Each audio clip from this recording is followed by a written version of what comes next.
Welcome to the Cast of Champions. This is Mark. This is Robert. How y'all doing this week? Alright, Robert, what you got news-wise, my friend? Well, Austin Aries is out until 2017 because of an orbital bone fracture, thanks to a house show with Shinsuke Nakamura. I don't know if anyone saw the picture. It looked like he had a big old shiner. It was more than that. So he's out for an undetermined amount of time. The only other thing really going on is Billy Corgan's been denied to get the company. He's been offered either 37% of the stake of the company, or he can walk away with his $3 million and change and try to make a new record with Smashing Pumpkins. I'm pretty sure he's walking away based off what he said on Twitter. There's nothing left for him to do. And TNA has lost their UK TV deal. Dixie went out of the way to blame the fans for spoilers. That's what the reason why she feels they lost. Other than that, there's really not any news. Well, my takes on those are, is there going to be punishment for Shinsuke, for one? For two, bad because Billy Corgan was the big thing that was actually starting to make TNA half watchable. And then third thing on that, with the whole UK TV deal, has Dixie lost her ever-loving mind? She did a long time ago. Regarding Shinsuke, there's a video of the house show. You can tell Austin Aries was out of position. His leg wasn't right, so it was a stiff shot based on his position. So it's Austin Aries. Just like when his eardrum with Kenta. He likes to work stiff, but when someone's stiffer than him, he's not prepared for it. So it was just bad positioning. He's used to a different style than what he's getting, and he's wanting to look as stiff as possible, and he's getting injured with it. So no, Shinsuke does not deserve to be punished. Okay. In regards to Billy Corgan, if they kept him on TV, kept him in the backstage role, yes, it was getting better. If he was on TV, I'd rather see Dixie. Regarding the UK deal, and that's not the last thing they're going to lose. They still owe money to Tennessee. They still owe money to American Express. They owe so much money, the IRS might just let them go because they feel bad for them. They've already pretty much lost Dale Oliver. Yeah. Which is sad because that was one of the few things that was one of the awesome things still about TNA was his theme. Yeah. He actually was dang near comparable to Jim Johnson. Honestly, the only thing to save him right now, they got to deal with Noah or another independent promotion. That's what's really saved Ring of Honor. I love watching Ring of Honor because I get some, New Japan Pro Wrestling mixed with my American wrestling. The merch is great. That's what they need. They need a secondary company so they can have fresh blood and they can exchange. It's really saved Ring of Honor, and that's the only thing that's going to save TNA. But I don't think they're in the position financially, and I don't think anyone's willing to risk their business to tie in. It's just not been worth it. Well, from the news segment and the sadness of the whole news segment, we're going to go to another very sad thing called a pay-per-view called No Mercy. Sadness. Just sadness. Kendrick getting the Cruiserweight title off of TJ Perkins. Good decision or bad decision? I thought it was Hell in a Cell, sir. Yeah, or Hell in a Cell, yeah.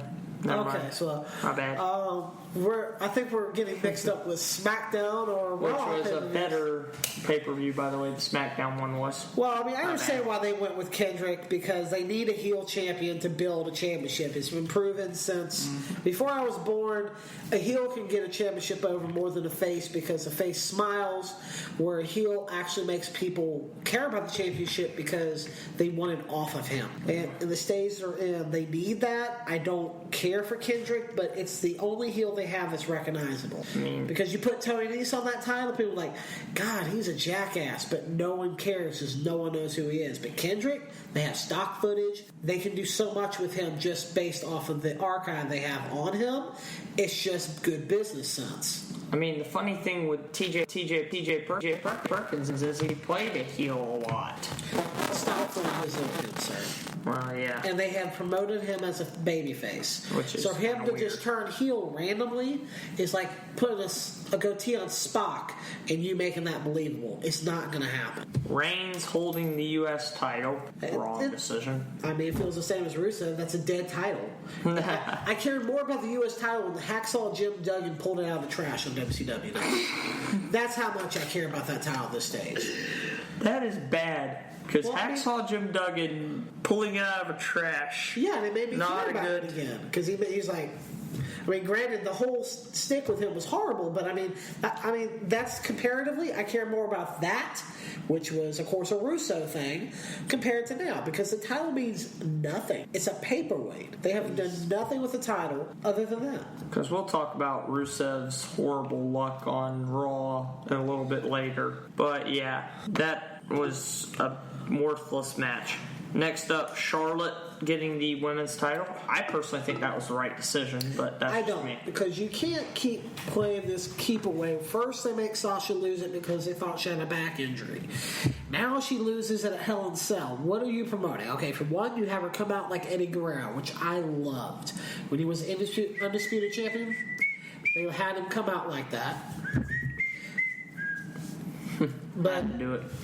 But that was awesome. I loved the whole thing because it was almost a mirror image, and that's one of her heroes. But it's just the fact that you can't have her being sold in the premier women's division, but she can't hold the title long enough. And I know it was more because they want her in a segment with Bayley, but it's just the fact you can't have her the champion, take it away, and then her lose it 2 weeks later.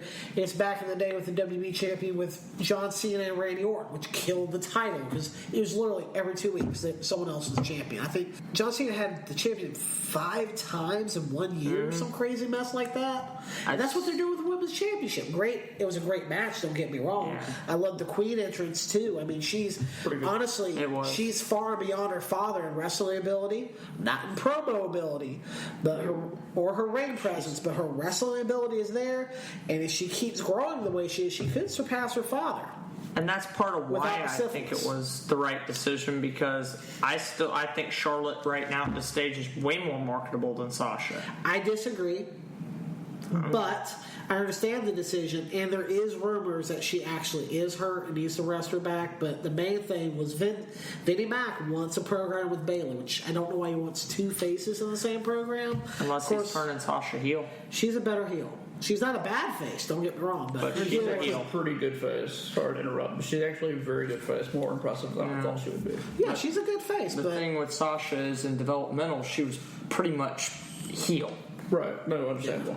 Yeah, the boss. Well, she came out as a face, which was cookie cutter, please get off my TV. Then she got with Charlotte, came her little underling, then broke out and became a monster heel. The legit boss. Yeah, so she's good in both roles, but I prefer as a heel. She's better when you're chanting the fact that she's Ratchet, which she really isn't, but she's better when you're chanting Sasha's Ratchet. Well, I mean, she is related to Snoop Dogg, so.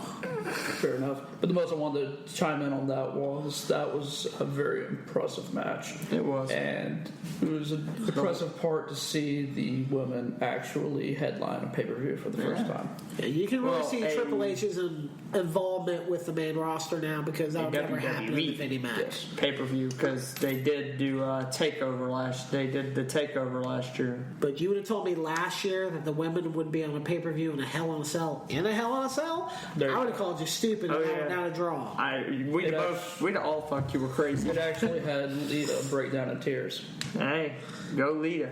Yeah, or she saw herself in the mirror because she's starting to go. But. Yeah. And then Kevin Owens retaining with a little help from his friends. I love the heel work they're doing because it's smart. Yes, Kevin Owens can beat Seth Rollins any day of the week, in my opinion. But having Jericho come in, it's building a strong program where Jericho can sneak in and have a title match at any time, which I would say should happen. But it's good. Breaker. Yeah, it's good to have that because with a new title, you're having to have a heel hold that title, try to build something with really, really bad storylines because the main component, like I say every week, is where's Triple H? He's the main component, the main cog in the wheel. And they're like, we're going to save that later down the road, WrestleMania. And it's like, so what's he supposed to do? He still never explained the relationship, only that he took a chance on me. That's great, but still on TV it means nothing. And then it doesn't help Seth. How's he supposed to be a face if he doesn't get revenge on the man that really cost him the title? Exactly. So But Jericho's really picking up the slack and starting to build steam where, they're able to have fun, do what they want, especially the whole talk segment, which is one of my favorites, where they're like, are you mad because, I can walk after a Hell in a Cell, or maybe because I don't have 5 losses, Mick? It's just great TV. It's smart. They're able to feed off each other. It's building heat, and it's honestly, I think he's doing a better job than Balor would have did with the title because he has the ability to draw. Yeah. Where Balor's still at that stage of he can throw a great match, but he doesn't his draw. Draw ability is still getting there because he's used to the Japanese style and the smaller crowd style. And his promos are kind of. Well, he never had a promo in Japan. Anderson handled that. Gallows handled that. Styles. Yeah, well, that was after him. Yeah. Styles literally came in the night he left. And handled the promo work from there. Yeah, and now Kenny Omega handles that. Yes. Is awesome. Well, from Hell in a Cell, which unfortunately was kind of a mad pay-per-view. Or Mark thinks is No Mercy, but we'll continue. I had it written down as wrong. My bad. That was on me. Alright, we're going to go to the crap show that was Raw. Now, some of the highlights, the Perkins-Kendrick rematch. Yeah, actually, I really enjoyed the match. It was hard-hitting. It was fast. And this is why Kendrick works as a heel, because he goes halfway in the ring and goes, wait, why am I continuing this? I can leave with my title. That is old-school nonsense 90s wrestling, which you don't see nowadays. He's like, why do I need to do this? Why? Why should I put myself through this? I'm the champ. You don't see that nowadays. Most people are like, I got to prove myself. Even a heel shouldn't have to do that. He should be worried about, as Chris Jericho says on his podcast every single week, to be the biggest heel is just to stand in the ring and just draw the heat. And Kendrick knows how to do that, and that's why he's a perfect heel in the Cruiserweight division. I don't agree totally with him, as I said, but with what they have and what they want, he's the best they got. But that's why I enjoyed that match so much. I'm about to get to who I think should take his title in a second, but next up we have to disagree with you, so you're not going to be happy. The Foley, Owens, and Jericho segment where they were introducing parts of Team Raw for the Survivor Series match. Which, honestly, SmackDown's doing a better job of putting their team together because it just feels really wonky how they're doing it, where SmackDown is just like, if you're a champion, you automatically on the team. This, you're like, oh, I got to fight for you. I got to make sure you don't get suspended, blah, blah, blah. It's just bad. I mean, I enjoyed the segment like we talked about during the Hell in a Cell segment. It was one of the high spots. Mick Foley really needs to kind of pull back a little bit because he's getting really the heartstring promo work every single week is not going to keep drawing. All right. Well, and then the next one, of course, the New Day's little Halloween segment. Oh, come on, man. Papa Shango, Godfather, and I do not remember his name from the Nation of Domination, but all 3 versions. What, Kama Mustafa? That's it. Yeah. That's what you were looking for. I was so over that segment. I was like, is that Papa Shango, Godfather? Holy crap. And Kama Mustafa? Yeah. Yes, I was so mad they didn't do the fist. I was so mad. I was so mad. But I was so happy about that segment. I was like, that's why I like the New Day, because they go above and beyond. Yeah, hold on. Yeah. Because New Day rocks. So they're awesome, and that's why they need to be the champions, at least for a little while longer, until they get tired of burying the club. But let's go. Yeah. And then the next one, the Cruiserweight 6-man. It was epic. And of course, you already know my feelings. I believe that Rich Swann should be the next champion, but that's just me. He should. And why this not? is why. They're still building his character. The next champion is either going to be Tony Nese, Drew Gulak, or Cedric Alexander. Why one of those guys when Rich Swann's the most over of the bunch? It's, okay, well, I'll explain it what you can understand. It's called the Bray Wyatt conundrum. Uh-huh. He's so over, why does he need a title? I'm also going to go with the old school argument on you, too. Ric Flair was the most over thing in the Carolinas. That's why they kept giving him the title. Okay, you're talking about a time where there wasn't TV, there wasn't Twitter, there wasn't YouTube, there wasn't all these outlets. So the champion, you had to have someone with a decent face and decent promo skills. You don't need that today. Okay? Rick Swann would be perfect at the stage he's in if they brought in tag titles. Like a trios title? I wouldn't go trios for WWE because they're not built for that. They're just not built for that. Ring of Honor starting that, which is going to be awesome, you know? So Lucha Underground, and you're going to have Ring of Honor with trio titles, which is new to America unless you're a Chikara, AAA kind of fan. But they're not ready for that. But I think, I'll say in a year, you're going to have Cruiserweight Tag Team titles that are going to go SmackDown and Raw. I guarantee it. Because it's just with the talent they have, and they've kept everybody in CWC, it seems. Everybody's there except for the one masked dude, I can't remember his name. Which? He was like in the finals. Mascara Dorada or Grand Metalik, and he actually has appeared on a couple matches. Yeah, but he hasn't been there in a while. I'm not sure if he's still signed or not. He did. I think they're trying to figure out what to do with him. But that's who I think. And I'm really feeling more Tony Nese, just because they need a younger guy that has the mic skills and the style they want. Now, I like Tony Nese. Don't get me wrong. Yeah. I like Rich Swann more than I like Tony Nese. But you need some. Okay, so you have who? Kendrick, who's the champion now. Perkins, who's the champion for. Who would be the next best body type? You need a face. You need someone strong and agile to really promote it. I'll say it a Joe style when he first came to TNA. I won't go Ring of Honor because a lot of people probably don't remember that time. But when he first came and he was unstoppable, he did the whole run around the ring, kick you in the face while you're sitting in the chair. They need someone strong like that. And Tony Nese can pull that off of that. And there's really no one else they have there. The reason why I say Rick Swann doesn't need it is because the style he has right now, go have fun. He's not worried about a title. So to throw a title on someone who has that character right now, it doesn't build the title and it just hurts him. Unless he has a reason to go for it, it just hurts him. There's no point. Just like when Bray Wyatt first started.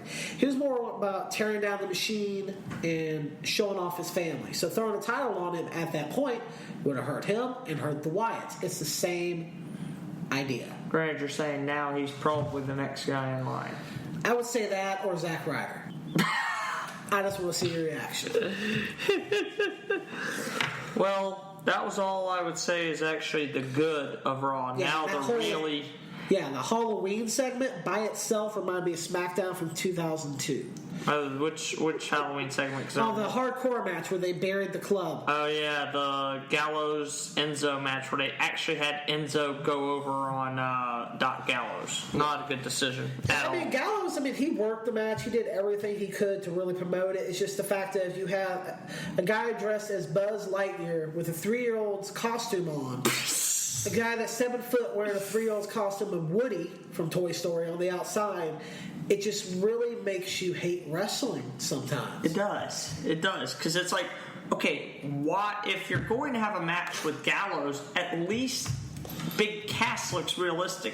But why have him job to Enzo? Well, he even says, you might have beat us last night. Well, let's see what happens now. It's like, it totally just wipes out what they did in Hell in a Cell. I don't understand the booking. But, other than what we already talked about, like the whole Goldberg segment of Rusev. Oh, God. My whole problem is you had Goldberg do this big spiel about he has one spear left, one jackhammer. He did a jackhammer. He did a spear. Yeah. Does that mean we don't have to see the match, I'm hoping? I hope so. Because he did everything. He doesn't have anything left. Of course, he botched it completely. Goldberg couldn't wrestle in the first place. Why do I want to see him now? Well, as Kevin Nash said, he couldn't pull a 12-minute match on a house show, so how is he supposed to do a 20-minute match on TV? Because I saw that in a shoot interview where Kevin Nash was like, he was talking about having to work him during a pay-per-view. He's like, they were asking me to get a 20-minute match. He couldn't even do a 12-minute match. It was hard to get a 12-minute match out of him at a house show.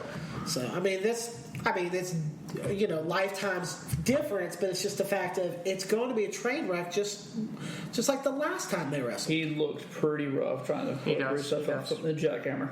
Oh yeah, well I'm pretty sure it's a 300-pound guy. The color of Mark's shirt, and Mark's shirt is blood red. Yeah, it's a Red Sox shirt, so yes, it is very blood red. And I mean, he was having a lot of pressure. No, it wasn't. But it's been 12 years, so it's been almost since jacket. Well, he's part-time, so he can use as many steroids as he wants. And plus, Rusev's a good 300 pounds. Oh yeah, True. A legit 300-pounder. I'm surprised he didn't drop one on his head. To be honest. And then another the Battle Royal. Good Lord. Well, I mean, look at it this way. We had Darren Young, or as I like to call, back taxes, because he looked at IRS. So I'm going to call him back taxes for the rest of the time. It's like Bob Backlund and IRS got put in the blender. I mean, is that IRS? No. Who the hell is that? I'm like, oh, it's Darren Young. It's back taxes. Awesome. And then you had Sheamus and Cesaro turn on each other, and then later on act like a harmonious tag team. Back to the Battle Royal, though. Strowman did not know what to do in that match. He had to be guided by everyone in that ring. He literally stood and looked around and would go like this. I saw like 3 shoulder shrugs. Why is he going to be at the pay-per-view? Just based off of that, how great he is. It's ridiculous. And Sami Zayn is like begging him to lean harder over the rope just to sell. Because he's just standing there. Well, my thing is, why should he have to sell to Sami Zayn when Sami Zayn is like half his size? Why should Strowman even be on TV to begin with? What you're trying to do is build a program from Sami Zayn and Strowman. But if I was, there's just no reason to build it. It needs to go away. I think Strowman's greener than as green as grass too. But I'm saying if you have Strowman in a match with Sami Zayn or El Generico, for those of you who go back to ROH days, the problem is it doesn't look anywhere. I know you're about to give me hell about this, but it doesn't look realistic for Braun Strowman, who's almost 400 pounds of pure freaking muscle. Mark. It's not 1985. It's called you're having the underdog beat the giant. It's like Hogan going against Andre for the first time, and he finally body slammed him. Is it? Do you think that could really happen in real life? Well, the difference between Hulk Hogan is Hulk Hogan was about 300 pounds. Okay. Do you remember how big Andre was?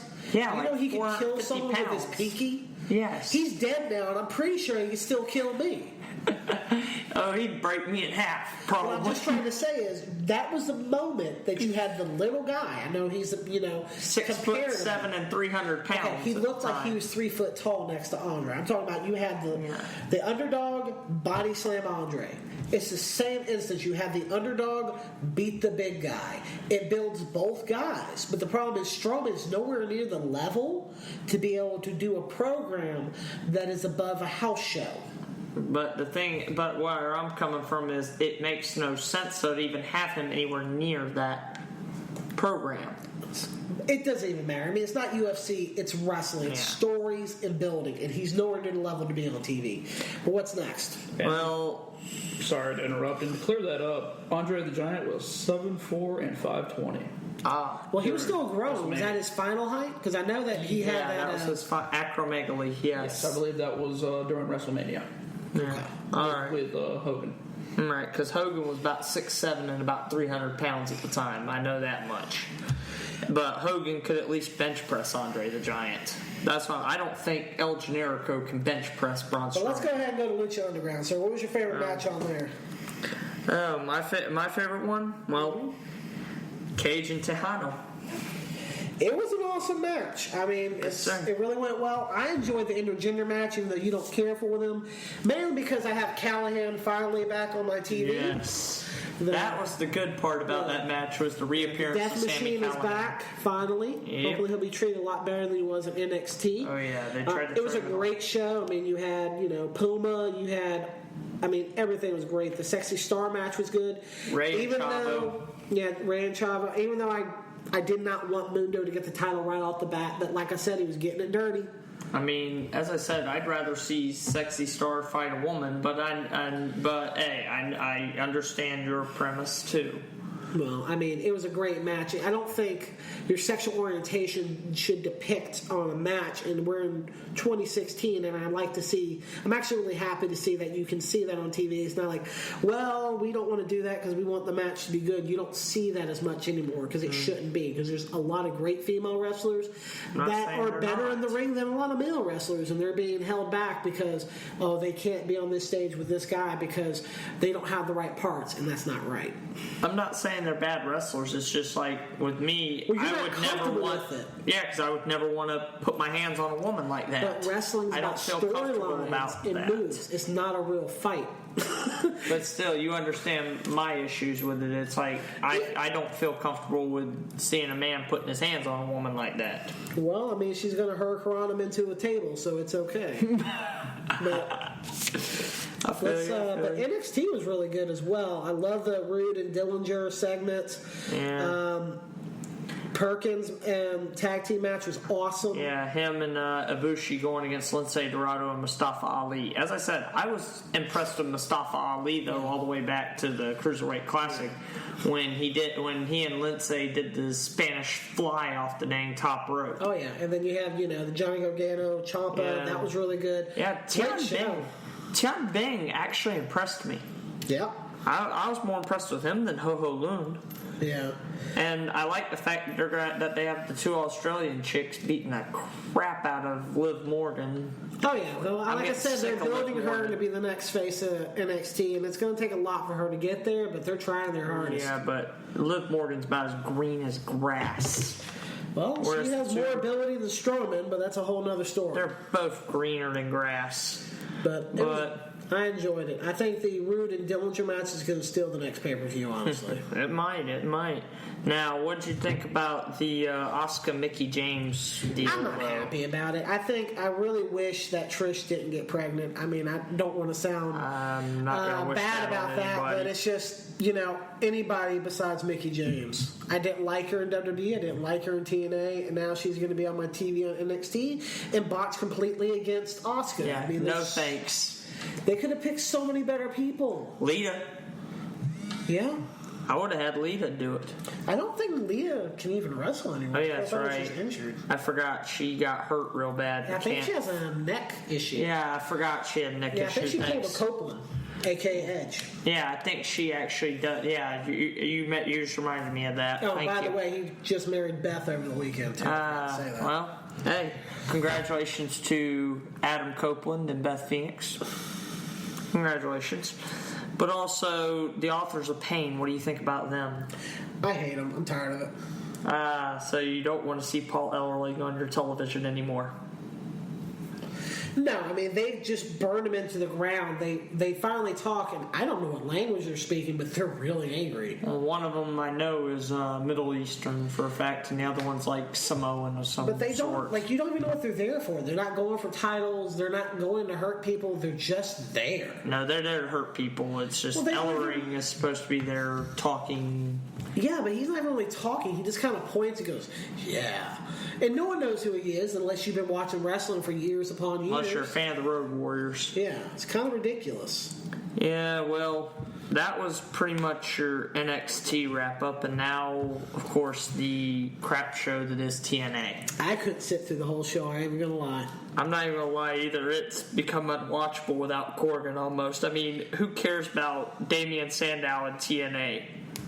I mean, and Jesse Goddard, I mean, I think the guy has potential, but it's like you haven't built him enough to make me give a rat's back. The biggest issue is that Sandow, or whatever you want, Aaron Rex. The problem is they put a title on him when he first gets there, so he hasn't built a character. He's just a placeholder for a title, and they're trying to build a character for him now, but it's just the fact he already has a title. Yeah. So he already has the moniker of every WWE guy that comes to TNA, you get a title. And it's just, you're hurting him. I mean, I don't see how he's going to come back from it. Yeah. Maybe grow some facial hair and become brooding. I don't know. But, it's just bad. I mean, the only thing I really enjoyed, which was a horrible segment, was Grado dressing up like Robbie. That was funny. Oh, yeah, that was. But the thing about Jesse Goddard is it's like you haven't built him up enough for me to really give a rat's ass about him. No, they have a really big issue of building people. The only people that really made it is people that built themselves. AJ Styles, Abyss, Samoa Joe, Christopher Daniels, Kazarian.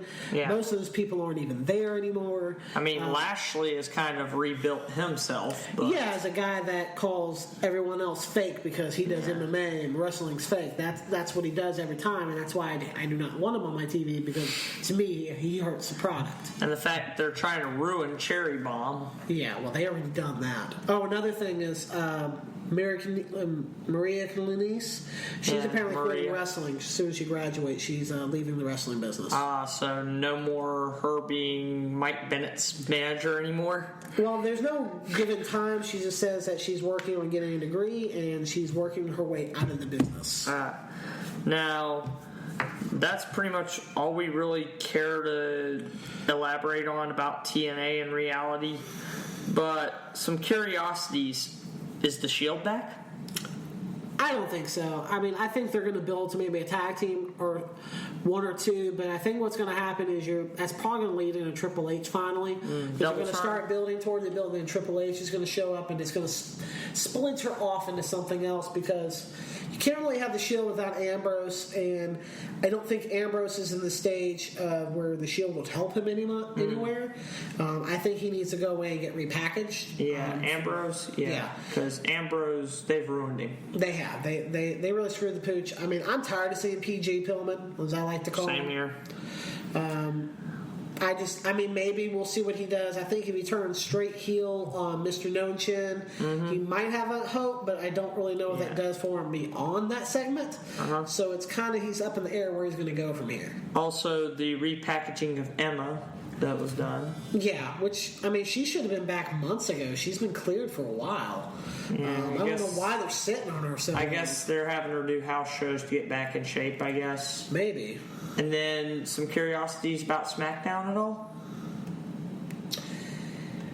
I just know it's going to be a better show than Raw. I mean, that's without a doubt. I mean, they're going to finish selecting their team and actually have storylines and good wrestling, unlike what Raw can put out in 3 hours. What about Orton and the Wyatt family? Like I said, I'm pretty sure Orton's joining. I think it's going to be a slow burn where they're going to kind of like, maybe he might try to fight off a couple times, but I'm pretty sure you're going to have Orton as the new member, and either that or Sister Abigail appears. Because apparently they've been helping him win at house shows now. Yep. And then a couple curiosities, like who do you think they're going to pick for their 4-man team for Survivor Series? I don't know. I mean, I'm kind of thinking it's going to be Jordan. Then they might split up the Alphas one pay-per-view. I'm saying, like, for their 4-man team, like, to face the team, or 4 or 5-man team to face Team Raw. Whereas, Raw went with Owens, Jericho, Reigns, and Strowman. Well, I mean, there's so many good names. We're going to have to wait and see. I think Jordan's going to be one of them, either in the tag team section, or I think they might split up the Alphas for one pay-per-view. I think they'll put them in the tag team one, but you got Styles and you got Ziggler. Who are going to be the other two? That's the question. I mean, we might find out tonight. I'm wondering if it'll probably be Wyatt and Ambrose. I see Luke Harper more than Wyatt. I think they're going to keep him separate. Well, I would say for right now, I think that's all we have for you today. All right. You can find us on Twitter at Cast of Champions. O is a 0, obviously. And then you can also find me at BCB Markpedia. Mr. Rob. This is Slack and Kraken. Hit me up. This has been a Bold Castify production. At Bold Castify on Facebook and Twitter, BCastify Sports for the sports section. Have a great night, y'all. Good night.